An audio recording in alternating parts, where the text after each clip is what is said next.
Sobat Maestro, sesaat lagi kita akan bersama-sama mengikuti ibadah raya Minggu GBI Sukawarna. Selamat mendengarkan.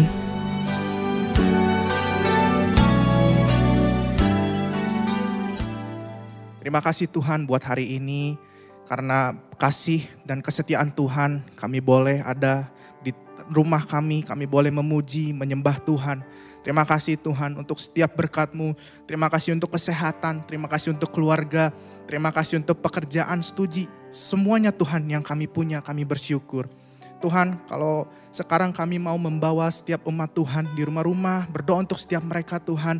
Apapun yang pergumulan mereka Tuhan, apapun yang menjadi permintaan mereka Tuhan, Kau yang berkati, Kau yang beri Tuhan, Kau yang pulihkan setiap mereka. Kami percaya umat-umat-Mu akan terus bertumbuh walaupun di masa pandemi seperti ini Tuhan. Kami juga berdoa membawa bangsa dan negara kami, berkati setiap pemimpin kami, berkati Pak Jokowi, Pak Maruf Amin, TNI, Polri Tuhan, sampai yang ke daerah sekalipun. Kami percaya ada keadamaian, ada keamanan, ada pemulihan, ekonomi dipulihkan, kesehatan dipulihkan, Indonesia bersih dari COVID-19 di dalam nama Yesus.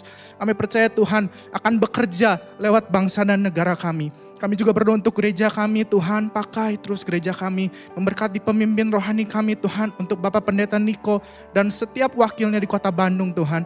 Kami berdoa untuk Bapak Pendeta Joni Lumanto, Bapak Pendeta Kamarga Tuhan, dan Bapak Pendeta Dane Arif. Kau terus tanamkan visi misimu atas hamba-hambamu ini, kesehatan yang prima, keluarga yang diberkati, ada buat mereka semua. Terima kasih Tuhan. Kalau sebentar kami mau dengar firman Tuhan, mari urapi setiap kami Tuhan. Roh Kudus berikan kami pengertian, supaya benih yang ditabur boleh ditabur di hati kami seperti tanah yang subur.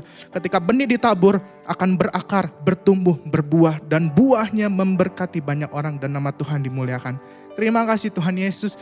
Di dalam nama Tuhan Yesus kami ucap syukur. Haleluya. Amin. How I need Your presence, Lord. How I need Your presence, Lord. Spirit of hope, draw me closer to You, Lord.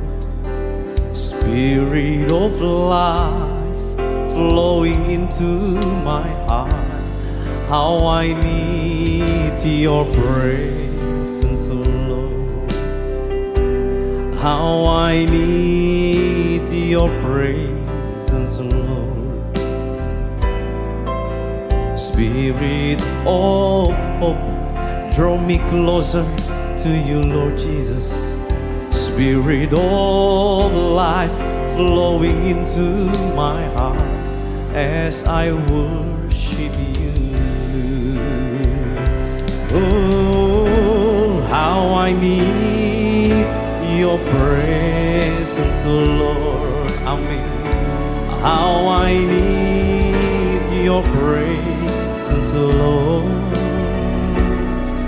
Spirit of hope, draw me closer to You, Lord. Spirit of life, flowing into my heart. How I need Your presence, Lord.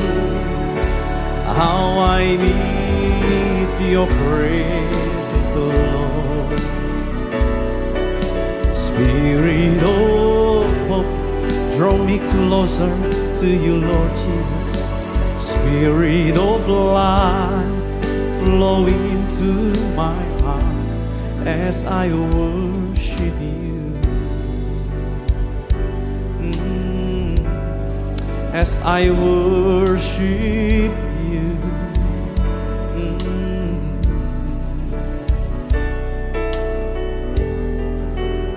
Oh, in Your presence there is peace. Dalam hadirat-Mu ada damai yang sejati. Haleluya. Amin. Shalom jemaat Tuhan, jemaat GBI Sukawarna yang saya kasihi, yang saya banggakan, yang saya hormati.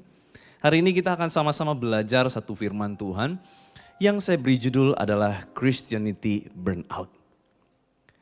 Rasa lelah yang sedang terjadi bagi umat Tuhan hari-hari ini. Mungkin kita sedang mengalami yang namanya burnout, lelah. Kenapa? Karena pandemi berkepanjangan. Masalah terus datang. Belum satu selesai datang masalah lain. Masalah kesehatan belum selesai, masalah ekonomi datang. Rasanya kita merasa burnout, kita merasa lelah Tuhan.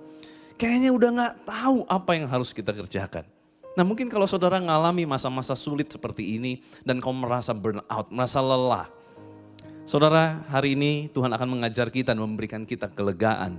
Bagaimana kita bisa mengatasi rasa kelelahan itu. 1 Raja-Raja pasal 19 ayat 1 sampai ke 4. Ketika Ahab memberitahukan kepada Isabel, Ahab adalah raja Israel pada saat itu, Isabel adalah istrinya. Segala yang dilakukan Elia, nabi Tuhan, dan perihal Elia membunuh semua nabi itu dengan pedang. Jadi ini kisah adalah waktu Elia mengalahkan 450 nabi Baal dan menyembelih mereka di Gunung Karmel. Dan waktu itu Elia menunjukkan bahwa Allah yang benar adalah Allah Yehova. Di mana bangsa Israel sudah berubah setia. Mereka menyembah Baal. Dan jelas Elia adalah orang nabi yang membela Tuhan, Allah yang benar pada saat itu. Dan pada saat itu terjadi, Ahab menceritakan semuanya sama Isabel. Maka Isabel menyuruh seorang suruhan, satu orang saja, mengatakan kepada Elia, beginilah kiranya para Allah menghukum aku. Bahkan lebih lagi daripada itu, jika besok kira-kira pada waktu ini, aku tidak membuat nyawamu sama seperti nyawa salah seorang dari mereka itu. Maksudnya dari nabi-nabi Baal yang sudah disembelih oleh Elia. Maka perhatikan firman Tuhan ini. Takutlah Elia. Lalu bangkit dan pergi menyelamatkan nyawanya. Dan setelah sampai ke Beersheba yang termasuk wilayah Yehuda, ia meninggalkan bujangnya di sana. Tetapi ia sendiri masuk ke padang gurun sehari perjalanan jauhnya. Lalu duduk di bawah sebuah pohon arar. Kemudian Elia bilang begini, ia ingin mati katanya. Cukuplah itu sekarang ya Tuhan. Ambillah nyawaku, sebab aku ini tidak lebih baik daripada nenek moyangku. Saudara, ini adalah ayat yang mengisahkan, menjelaskan bagaimana Elia baru saja melakukan pencapaian yang luar biasa. Di mana dia membuktikan Tuhan yang benar dengan cara apa? Menurunkan api dari langit, membakar semua korban yang ada di atas mezbah yang sudah diairi, dibanjiri dengan air. Spektakuler sekali. Bahkan saudara, Elia menurunkan hujan dari langit. Saat itu Israel mengalami berapa tahun masa kekeringan. Wow, luar biasa banget. Pencapaian yang dahsyat luar biasa dan viral pada saat itu saudara ya. Nama Elia itu viral kemana-mana. Semua siapa yang gak tahu Elia menurunkan api dari langit. Tetapi di masa keemasannya itu tiba-tiba Alkitab mencatat dia minta mati. Dia takut gara-gara dikejar sama satu orang suruhan dari Isabel. Elia mengalami burnout. Elia mengalami kelelahan. Saudara, mungkin ini yang sedang kita alami hari-hari ini. Burnout terjadi dalam kehidupan kita dan kita gak menyadarinya. Nah, coba kita lihat. Penyebab orang bisa mengalami burnout, kelelahan di dalam kekristenan itu apa saja? Ada beberapa penyebab ya, saya hanya sebutkan beberapa saja. Mungkin, yang pertama adalah beban pekerjaan yang terlalu tinggi. Atau mungkin kalau engkau adalah hamba Tuhan, pelayan Tuhan, engkau mungkin beban pelayananmu terlalu tinggi. Sehingga engkau mengalami namanya lelah. Pekerjaan yang menuntut engkau terus-menerus harus berhasil. Banyak tuntutan-tuntutan dalam pekerjaan yang terlalu tinggi sehingga engkau mengalami lelah. Atau engkau mengalami yang namanya komunikasi yang tidak memadai. Suami dan istri bertengkar terus-menerus mau cari solusi tapi gak pernah ketemu. Suami ngomong A, istri tangkapnya B, selalu gak nyambung. Engkau mengalami masa burnout. Engkau mengalami masa lelah. Juga kemungkinan apa? Adanya nilai-nilai yang bertentangan. Suami dan istri punya nilai yang terus bertentangan. Suaminya mungkin gampangan orangnya, udahlah biarin cincai begitu. Tapi istrinya mungkin gak bisa kayak begitu. Semua ada hitungannya, gak boleh cincai. Nah akhirnya akan benturan-benturan terjadi. Sampai akhirnya mengalami kelelahan. tidak seimbangnya kehidupan. Mungkin kau tidak lagi punya me time. Kau tidak punya waktu untuk bisa menikmati apa yang kau sukai hari-hari ini. Karena tekanan, ketakutan dan lain sebagainya. Atau mungkin hubungan sosialmu bermasalah. Atau mungkin juga hubungan dengan Tuhanmu bermasalah. Sehingga tidak ada keseimbangan di dalam kehidupanmu. Sehingga kau mengalami namanya burnout. Atau mungkin kau juga mengalami ini, rasa kurang dihargai. Engkau mungkin sebagai kepala rumah tangga, engkau sudah lakukan semua yang terbaik. Tetapi rasanya masih terus kurang. Engkau sebagai ibu, engkau sebagai istri, udah lakukan semua yang kau pikir kau lakukan terbaik. Tetapi rasanya itu pun masih kurang. Engkau mengalami burnout. Engkau merasa tidak dihargai. Engkau sedang mengalami masa burnout. Nah saudara, kita lanjutkan lagi. 1 Raja-Raja 19 ayat 9 sampai 10 bilang begini.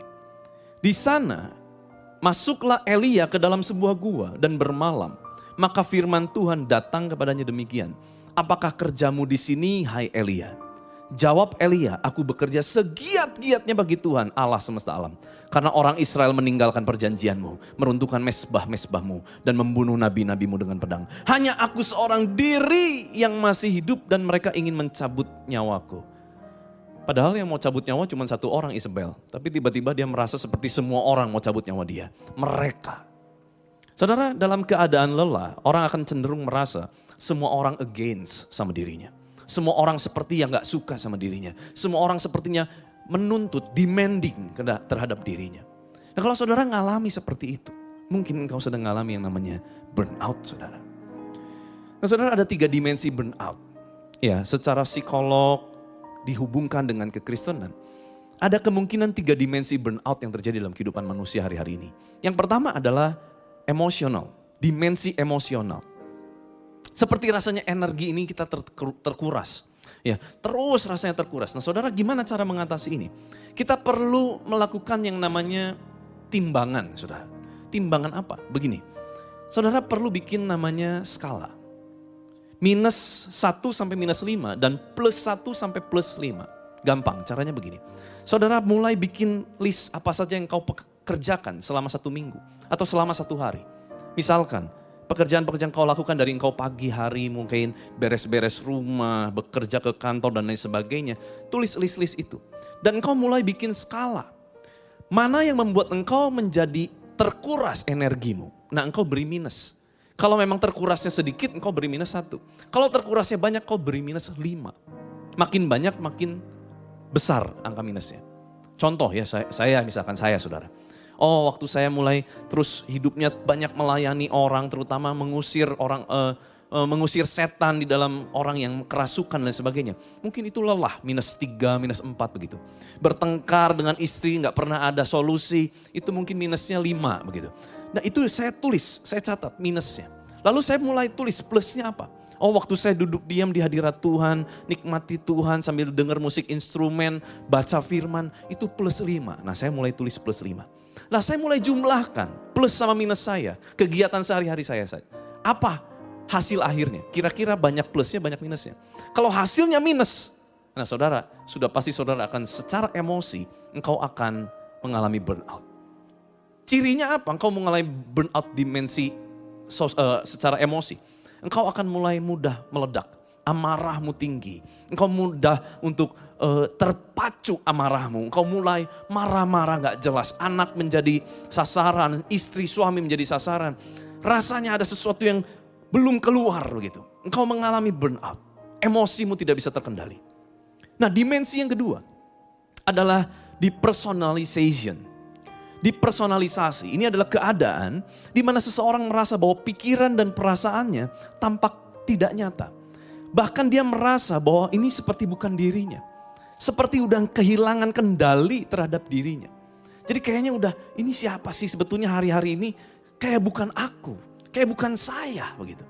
Nah saudara kalau saudara udah mengalami tahap itu, saudara mungkin mengalami dimensi tahap kedua adalah depersonalisasi. Mungkin kita mengalami udah gak tahu apa yang sedang aku kerjakan. Kehilangan gairah. Nah saudara apa yang harus kita lakukan? Nanti kita akan kupas saudara ya. Nah yang ketiga, ya dimensi yang ketiga adalah lack of personal accomplishment. Rasa hilangnya kemampuan dan merasa tidak mencapai apapun yang seharusnya mungkin kita pikir kita harus capai. Beberapa waktu lalu ramai kan ya, apa yang kau sudah capai di umur 25 tahun begitu. Rasanya kalau dibandingkan dengan itu, waduh saya nggak capai apa-apa. Lack of personal accomplishment. Nah sebetulnya 3 hal ini kita temukan dalam kisah dari Elia. Dia mengalami 3 hal burnout ini saudara. 3 dimensi burnout ini. Kalau kita lihat bahkan dia bilang, saya mau mati aja. Saya nggak lebih baik dari nenek moyang saya. Nah itu dia, udah mulai ada pembanding saudara ya. Dan biasanya manusia itu selalu membandingnya ke atas, nggak pernah ke bawah kan. Dan setiap kita membandingkan, kita akan menemukan kita semakin banyak kurangnya. Apa yang terjadi? Kita akan mengalami burnout. Kita akan mengalami terus kecewa, merasa kurang, dan gak punya rasa syukur, gak punya rasa cukup, saudara. Elia mengalami lack of personal accomplishment. Dia merasa gagal, sebab dia gak lebih baik dari nenek moyangnya. Nah, saudara, Christianity burnout, kelelahan kekristenan menyebabkan hal-hal ini. Yang pertama, hilangnya minat. Udah gak minat lah, mau ngapa-ngapain malas gitu ya, mager, malas gerak. Hilangnya rasa hormat. Anak kepada orang tua, suami dan istri sudah tidak lagi hormat terhadap pernikahan. Hilangnya rasa simpatik. Udah acuh tak acuh, gak ada rasa peduli. Udahlah biarin dia susah, dan kita juga lagi susah. Udahlah gak usah pusingin orang lain, kita sendiri lagi pusing. Hilang rasa simpatik, hilang rasa peduli. Dan mungkin kau mengalami stagnasi. Itu adalah hal-hal yang diakibatkan dari engkau mengalami yang namanya burnout. Nah kalau gitu saudara, apa yang dapat menyembuhkanku? Apa yang dapat memulihkanku? Kuncinya ini saudara, kejar perjumpaan dengan Tuhan setiap saat. 1 Raja-Raja 19 ayat 11-13 bilang begini. Lalu firman Tuhan kepada Elia, keluarlah dan berdiri di atas gunung itu di hadapan Tuhan. Maka Tuhan lalu angin besar dan kuat membelah gunung-gunung dan memecahkan bukit-bukit batu. Wah ini luar biasa, peristiwa dahsyat begitu, mendahului Tuhan. Tetapi tidak ada Tuhan dalam angin itu. Dan sesudah angin itu datanglah gempa. Wah ini lebih dahsyat lagi, gempa saudara. Tetapi tidak ada Tuhan dalam gempa itu. Dan sesudah gempa itu datanglah api. Wah lebih hebat lagi, api saudara. Tetapi tidak ada Tuhan dalam api itu. Dan sesudah api itu datanglah bunyi angin sepoi-sepoi basah. Dalam bahasa Inggrisnya bagus banget dikatakan, sound of a gentle blowing, a gentle and quiet whisper. Seperti bisikan-bisikan yang teduh, angin yang sepoi, tenang begitu. Tetapi tiba-tiba Elia menutupi wajahnya dan di sana ada Tuhan. Kadang kita sibuk ya mencari guntur, kita mencari hal-hal spektakuler begitu. Tetapi kita kadang melupakan hal-hal sederhana. Di mana terkadang Tuhan tuh bicara lewat sekeliling kita. Terkadang kita terlalu sibuk mencari hal yang besar, yang luar biasa. Sukses. Sampai kita lupa untuk duduk diam di hadirat Tuhan. Padahal hal-hal sederhana itu, hal-hal yang kecil itu yang dapat memberi kekuatan kepada setiap kita. Kejar hadirat Tuhan hari-hari ini. Tapi Pak Pendeta, saya ini rajin baca firman. Rajin berdoa. Pertanyaan saya, hari-hari ini kita rajin baca Alkitab, kita rajin berdoa. Apakah kita menemukan Tuhan waktu kita baca firman? Apakah kita menemukan getar cinta Tuhan waktu kita baca firman-Nya? Kalau enggak, mungkin kita cuma lakukan ritual agamawi, tetapi kita tidak melakukan hubungan dengan Tuhan. Tuhan tanya sama kita hari-hari ini, apa kerja kita? Lucu banget ya, Tuhan tanya dalam bentuk apa yang kau kerjakan sekarang begitu ya. Apa yang sedang kau kerjakan? Tuhan tanya yang lagi dilakukan. Elia jawabnya yang lalu-lalu. Dulu Tuhan aku sibuk banget belain Tuhan. Gak ada seorang pun menyembah Tuhan, aku belain Tuhan. Dia terus melakukan mengingat hal-hal yang lalu. Tetapi dia lupa apa yang dia lakukan hari ini. Dia gak lagi ngapa-ngapain. Dia lagi kelelahan. Sampai dia meninggalkan hubungannya dengan Tuhan. Saudara, mungkin kita hari ini terlalu sibuk mencari ini dan itu. Ya memang tekanan dan luar biasa, semua hal sedang terjadi tanpa kita bisa prediksi. Tetapi Alkitab mengajar kita, yuk kembali kejar perjumpaan dengan Tuhan. Sebab perjumpaan dengan Tuhan akan mengubah segalanya. Kenapa Tuhan berbisik ya? Diibaratkan the gentle quiet whisper. Kenapa Tuhan berbisik?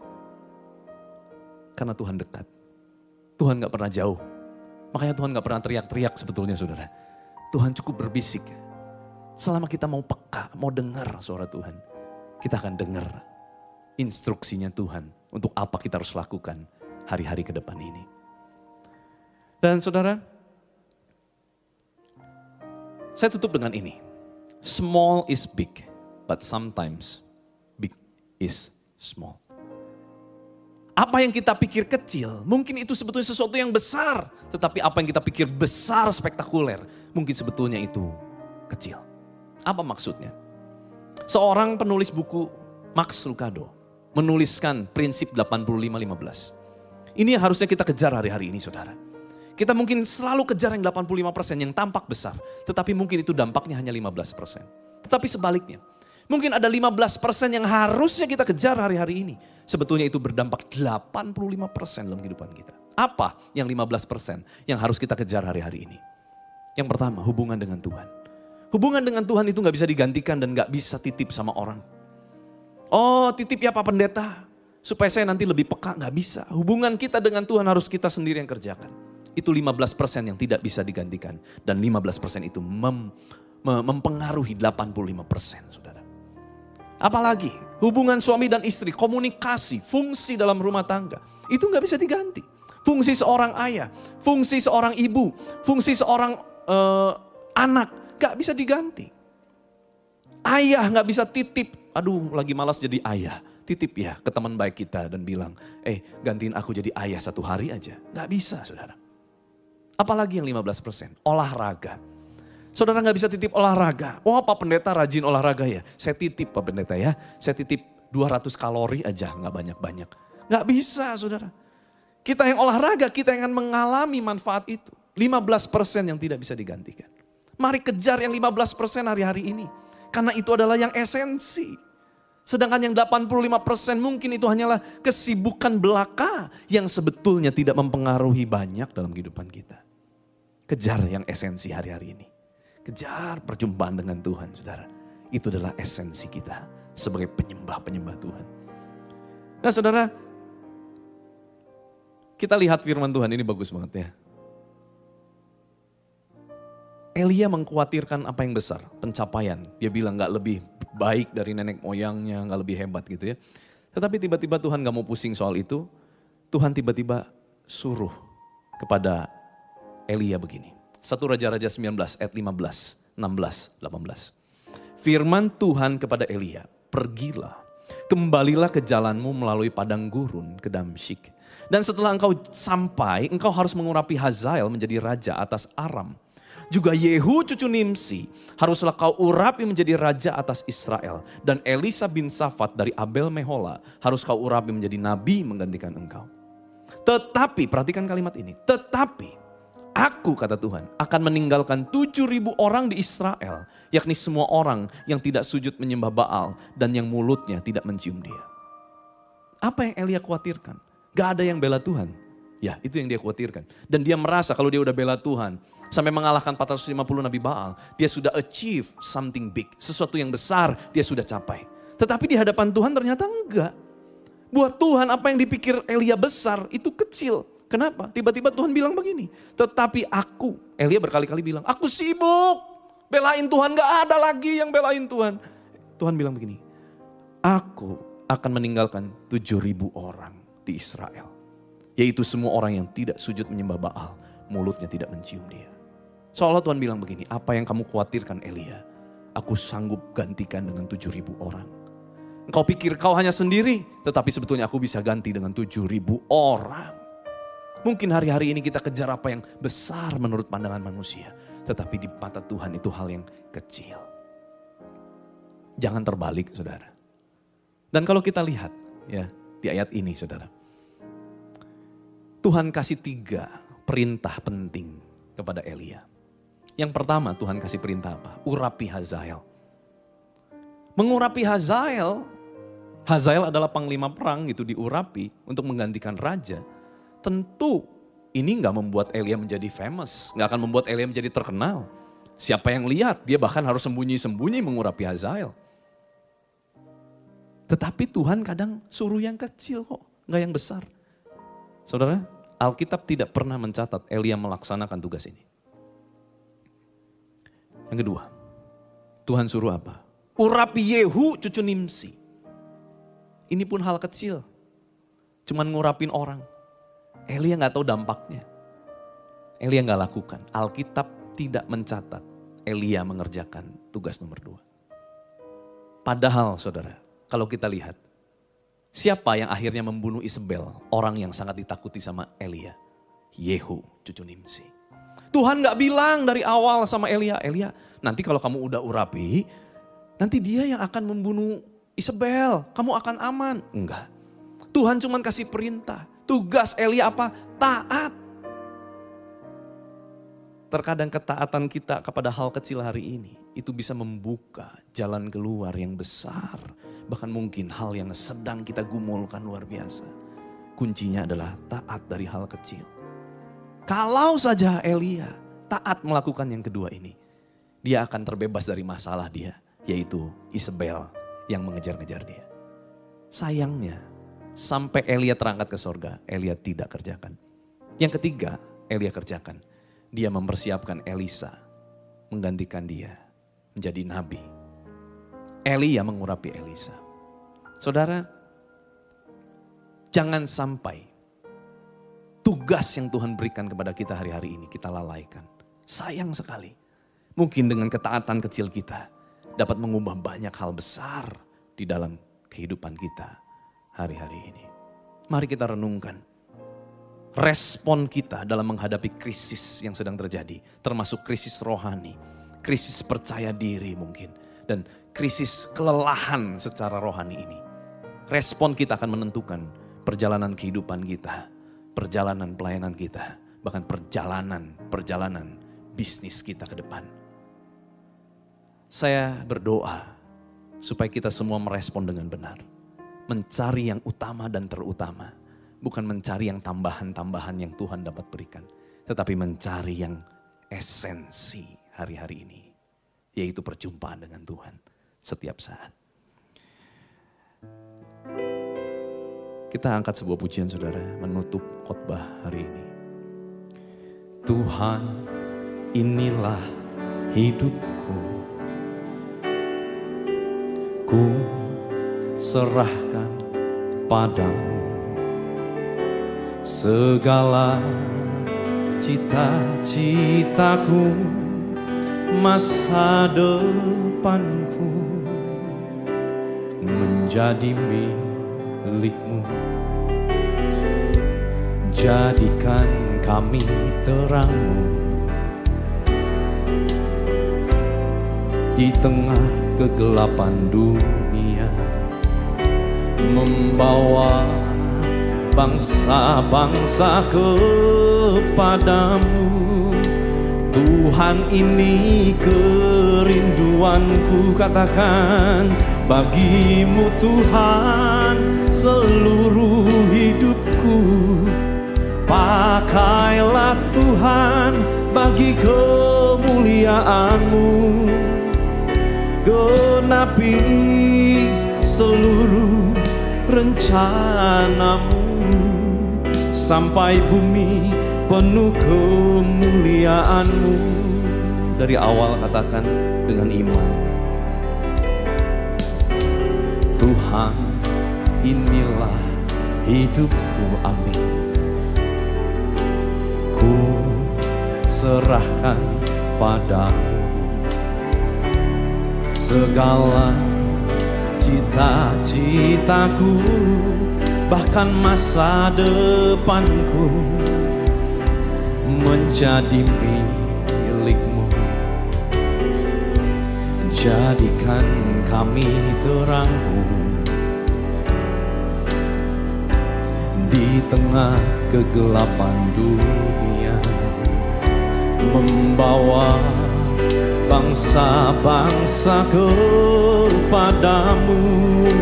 Tuhan, ini kerinduanku, katakan bagimu Tuhan seluruh hidupku.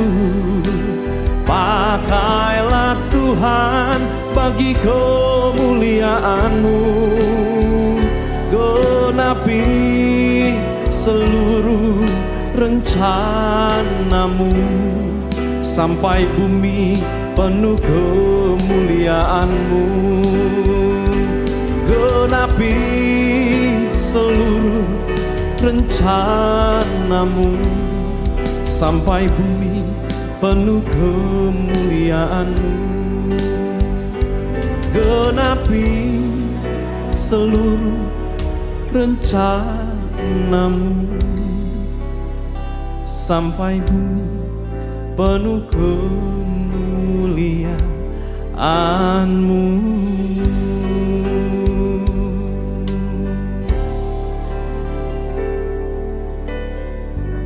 Tuhan, Kau lihat setiap tangan yang terangkat, setiap hati-hati yang dibawa kepadamu Tuhan.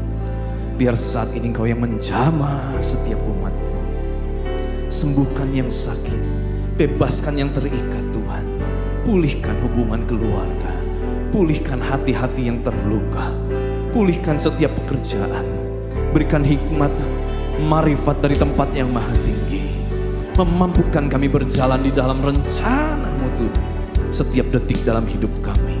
Dan penuhi kami Tuhan dengan anugerah-Mu, penuhi kami dengan kasih karunia-Mu Tuhan, supaya kami dimampukan berjalan, berlari di dalam panggilan-Mu, dan melakukan apa yang menjadi kehendak-Mu. Biar pengurapan-Mu terus penuh atas setiap kami.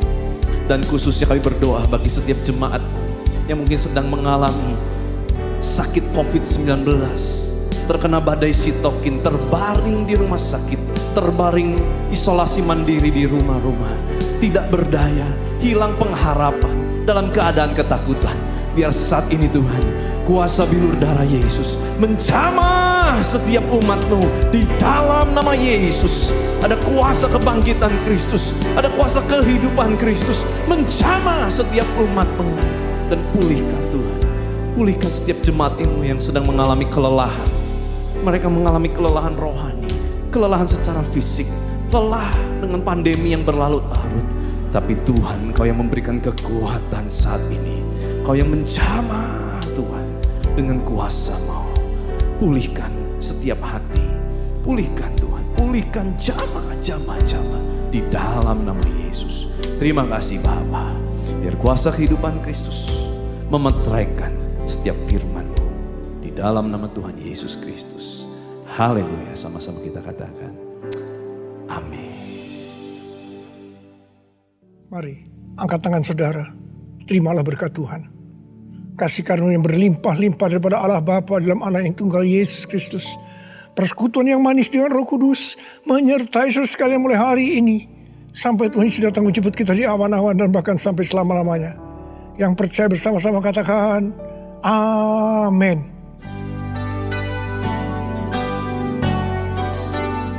Sobat Maestro, Anda baru saja mengikuti ibadah raya Minggu GBI Sukawarna. Terima kasih atas kebersamaan Anda. Selamat hari Minggu dan Tuhan Yesus memberkati.